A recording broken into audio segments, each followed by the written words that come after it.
ക്രിസ്റ്റിനെ ഇതേ നമ്മുടെ ഓഫീസിന്റെ മൊറലിനെ മാത്രം ബാധിക്കുന്ന കാര്യമല്ല, എല്ലാവരുടെയും ജോലിയെ ബാധിക്കുന്ന കാര്യങ്ങളാണ്. തനിക്ക് എന്തെങ്കിലും ചെയ്യാൻ പറ്റുമോ? അയ്യോ, ഞാൻ എന്ത് ചെയ്യാനാ സാറേ? പിന്നെ ഞാൻ അങ്ങനെ ചെയ്യൂ? നിങ്ങളൊക്കെ ഒരു ടീമും ഞാൻ ഒറ്റയ്ക്കുമല്ലേ. സാറിന് തോന്നുന്നുണ്ടോ ഞാൻ ഹെൽപ്പ് ചെയ്യുന്നു? ആഷിക്കേ, നീ ഇവരെയൊക്കെ വെച്ച ഫോട്ടോ എടുത്ത് പോസ്റ്റ് ചെയ്തില്ലേ? അതിൽ കമ്പനിയെ ടാഗ് ചെയ്തിട്ട് ഹാഷ് ടാഗ് ആഡ് ചെയ്തിരുന്ന അടിച്ചിരുന്നു സാർ. പണ്ണറ്റ് വർക്കുന്നു. അത് കത്തി കയറി. അയ്യോ എടാ, അത് ട്രെൻഡിങ് ആണെന്നാ ഫോട്ടോ.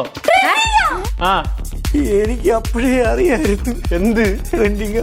നീ എടുത്ത ആ ഫോട്ടോ ഇല്ലേ? ആ, അത് ലിങ്ക്ഡിനിൽ വരെ നീ പോസ്റ്റ് ചെയ്തില്ലേ? ആ, അത് ട്രെൻഡിങ് ആയി. എന്നുവെച്ചപ്പോ കുഴപ്പമുണ്ടോ? അതാ കുഴപ്പമില്ലേ? ഇല്ല. അപ്പൊ നമ്മുടെ ജോലിക്ക് പ്രശ്നമുണ്ടോ? ഇല്ല. അതാണ് അതിനേട്ടെ. അത് വേറൊരു കഥയാണ് സാർ, അത് പിന്നെ പറയാം. ഇതെന്താ സംഭവിച്ചെന്ന് ഓക്കെ, ഒരു മിനിറ്റ്. നമ്മൾ ആ ഫോട്ടോ എടുത്ത് പോസ്റ്റ് ചെയ്യല്ലോ, നിങ്ങൾ എല്ലാവരും കൂടെ നിൽക്കുന്ന കപ്പിൾ ഫോട്ടോ എടുത്ത് പോസ്റ്റ് ചെയ്യില്ല? കപ്പിൾ ഫോട്ടോ എല്ലാം ഗ്രൂപ്പായിട്ടുള്ള ഫോട്ടോ പോസ്റ്റ് ചെയ്യണം. ഇതുപോലത്തെ അറ്റ്മോസ്ഫിയർ കമ്പനിയിലെ സ്റ്റാഫിന് ഉണ്ടാക്കി കൊടുക്കുന്ന ഏതാ കമ്പനിയെ ചോദിച്ചുകൊണ്ട് സോഷ്യൽ മീഡിയ മുഴുവൻ ട്രെൻഡിങ് ആണ്. ഏതാ കമ്പനിയെ അന്വേഷിച്ചുകൊണ്ട്. അല്ല സാർ, അതെങ്ങനെ ശരിയാവും?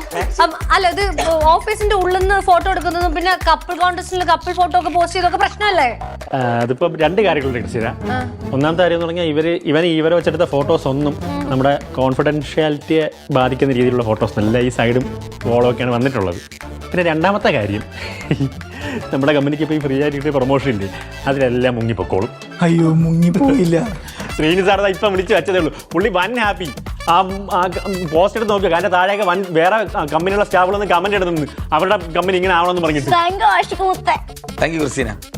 Thank you Christina. അതൊന്ന് ഞാൻ പറഞ്ഞ പോലെ ബാക്കി എല്ലാ കാര്യങ്ങളും ആ മാർക്കറ്റിംഗ് മുങ്ങിപ്പൊക്കോളും.